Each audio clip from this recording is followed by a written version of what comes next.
Hi friends, welcome to our channel. Brahmamudi serial next ఎపిసోడ్లో ఏం జరగబోతోందో ఈ వీడియోలో చూసి తెలుసుకుందాం. రుద్రానికి బుద్ధి చెప్పిన కనకం అసలేం జరిగింది అని తెలుసుకోవడానికి ఈ వీడియోని స్కిప్ చేయకుండా ఎండ్ వరకు చూసేయండి. పూజ మొత్తం పూర్తయిపోయిన తర్వాత రాజ్ అందరికీ ప్రసాదాన్ని పంచిపెడతాడు. అప్పుడే కనకం వస్తుంది. అది చూసిన అపర్ణ కావ్య కూడా వచ్చిందా అన్నట్లుగా ఎంతో ఆశగా వెతుకుతూ ఉంటుంది. అప్పుడు వెనకాల కావ్య ఎక్కడా కనిపించదు. అప్పుడు అపర్ణ మళ్ళీ తన మొహాన్ని చిన్నబుచ్చుకుంటుంది. అప్పుడు కనకం వదిన గారు అని అంటుంది. అప్పుడు ఇందిరాదేవి కనకంని చూసి రా కనకం అని అంటుంది. అప్పుడు కనకం లోపలికి వచ్చి నమస్తే అమ్మా అని ఇందిరాదేవి సీతారామయ్యలకు నమస్కారం చేస్తుంది. అప్పుడు ఇందిరాదేవి ముందు స్వామివారికి దండం పెట్టుకో కనకం అని అంటుంది. అప్పుడు కనకం వినాయకునికి దండం పెట్టుకుంటుంది. అలా ఆ వినాయకుడు కావ్య చేసిన వినాయకుడే అని గుర్తుపట్టి కావ్య తన స్వశక్తులతో చేసిన వినాయకుడు తన అత్తగారింటికే చేరాల్సిన చోటుకే చేరిందని చాలా సంతోషపడుతూ ఉంటుంది. అప్పుడు కనకం స్వామివారి విగ్రహం చాలా బాగుందమ్మా అని అంటుంది. అప్పుడు రాజ్ నా సెలక్షనే అత్తయ్య గారు, చాలా బాగుందా అని అంటాడు. అప్పుడు కనకం నవ్వుతుంది. ఆ తరువాత ఇందిరాదేవి ప్రసాదం తీసుకో కనకం అని అంటుంది. అప్పుడు రాజ్ తీసుకోండి అని ప్రసాదాన్ని ఇస్తాడు.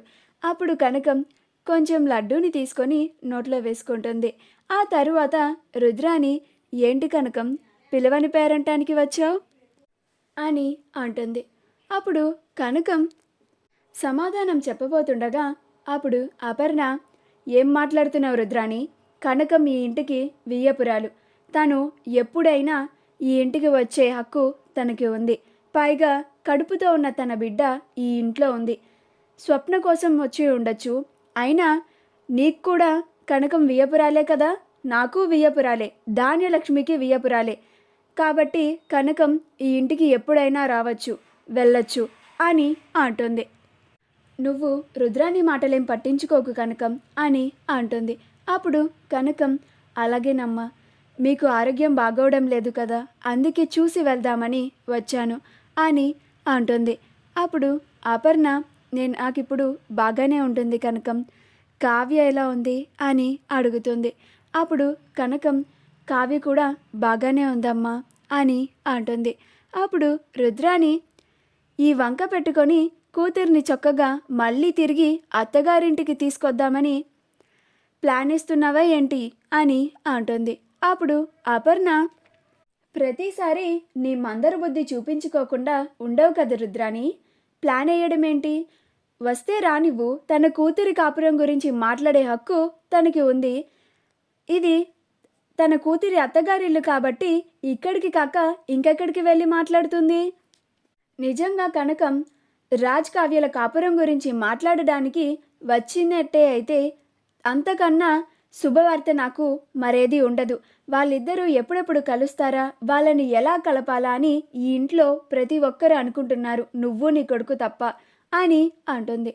అప్పుడు రుద్రాని నోరు మూసుకొని మౌనంగా ఉంటుంది. అప్పుడు కనకం కావ్య బాగానే ఉందమ్మా, కానీ అల్లుడు గారన్న మాటలకి బాధపడుతుంది అని అంటుంది.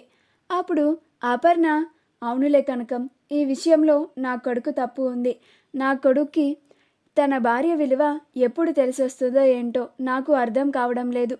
మా ఇంట్లో కూడా మేమందరం చెప్పాల్సిన విధాలుగా వాడికి చెప్తున్నాము, అయినా కానీ మా మాటలు వాడికి చెవికెక్కడం లేదు అని అంటుంది. ఈ మందరు చెప్పుడు మాటలు విని తన భార్యని చేతులారా ఇంట్లో నుంచి వెళ్ళగొట్టుకొని ఇలాగా భార్య లేకుండా ఇంట్లో ఒక్కడే పడున్నాడు అని అంటుంది.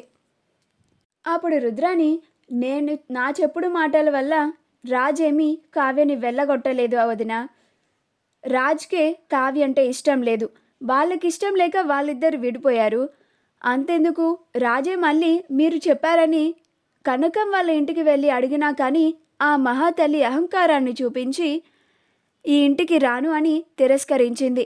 అక్కడే అర్థమవుతుంది కదా ఈ కనకం కూతురి ఈ కనకం ప్రవర్తన ఏంటో, వాళ్ళ అహంకారం ఏంటో అని అంటుంది. స్వయాన ఈ దుగ్గిరాల స్వరాజే ఎన్నో మెట్లు దిగి తన కోసం స్వయాన వాళ్ళ ఇంటికి వెళితే నేను రాను అని మొహాన్ని చెప్తుందా అని అంటుంది. అప్పుడు అపర్ణ, ఆత్మాభిమానం ఉన్నవాళ్ళు అలానే మాట్లాడతారు రుద్రాని. నీకు ఆత్మాభిమానం అంటే ఏంటో తెలియదు కదా, అందుకే నీకు అర్థమై ఉండదులే అని అంటుంది.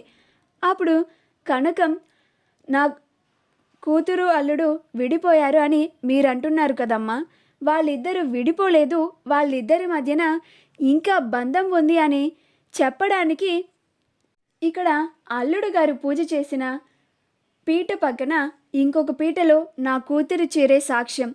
నా కూతురు స్వయాన తన చేతులతో చేసిన బొమ్మే ఈ ఇంటికి వచ్చి చేరింది, అదే సాక్ష్యం. ఈ బొమ్మ ఎక్కడికి చేరాలో అక్కడికే చేరింది అని అంటుంది. ఆ మాట వినగానే రాజ్ ఆశ్చర్యపోతాడు. ఇదేంటి, ఇది కళావతి చేసిన బొమ్మనా అని అనుకుంటూ ఉంటాడు. అప్పుడు అపర్ణ, నేను చెప్పానా ఇది ఈ జీవకళని చూసి ఇది కళావతి చేసిన బొమ్మే అని నేను ముందే గ్రహించాను కనకం అని అంటుంది. అప్పుడు రాజ్, నేను వెళ్ళి ఎక్కువ డబ్బులు పెట్టి ఆ కళావతి చేసిన బొమ్మనే తీసుకొని వచ్చానా చా అని అనుకుంటూ ఉంటాడు. అప్పుడు కనకం, నా కూతురు చేసిన బొమ్మ ఈ ఇంటికి ఎలా వచ్చిందో తర్వాత ఈ స్వామివారే వారి ఆశీర్వాదంతో నా కూతుర్ని కూడా ఈ ఇంటికి రప్పిస్తారు. ఈ బొమ్మ ఎలా అయితే ఇక్కడ ఇంటికి వచ్చిందో అలానే నా కూతురు కూడా ఈ ఇంటికి మళ్ళీ వచ్చి తీరుతుంది. రాదు అని మీరేమన్నా గ్యారంటీ ఇస్తారా, లేక రానివ్వకుండా చేయగలరా అని అంటుంది. అప్పుడు రుద్రాని ఏం మాట్లాడలేక మౌనంగా ఉంటుంది. అప్పుడు అపర్ణ, అవును కనకం, నువ్విప్పుడు చెప్తున్న దాన్ని బట్టి ఆ స్వామివారే చక్కగా రాజ్కి కావ్యల మధ్యలో ఉన్న అబద్ధాలు తొలగిపోయేలా చేసి తిరిగి మళ్ళీ నా కోడలి ఇంట్లో అడుగు పెట్టేలాగా చేస్తారు. మేము అందుకని రాజు చేతి దగ్గరుండి ఈ వినాయకుడి పూజ చేయించాము. నువ్వన్నట్లుగానే వాళ్ళిద్దరూ మళ్ళీ తిరిగి కలిసిపోయి కాపురం చేసుకుంటూ మన కళ్ళ ముందు సంతోషంగా తిరుగుతూ ఉంటే మనకంతకన్నా ఇంకేం కావాలి కనకం అని అంటుంది. అప్పుడు కనకం కూడా, అవునమ్మా, నేను కూడా అదే అనుకుంటున్నాను, మళ్ళీ తిరిగి వాళ్ళు ఎప్పుడు కలుస్తారా అని ఎదురు చూస్తున్నాను అని అంటుంది. అప్పుడు రాజ్, అది జరగని పని అని అంటాడు. మా వీడియో కనుక మీకు నచ్చినట్లయితే లైక్ చేయండి, షేర్ చేయండి, మా ఛానల్ని సబ్స్క్రైబ్ చేసుకోండి, పక్కనే ఉన్న బెల్ ఐకాన్ని క్లిక్ చేయడం మాత్రం మర్చిపోకండి.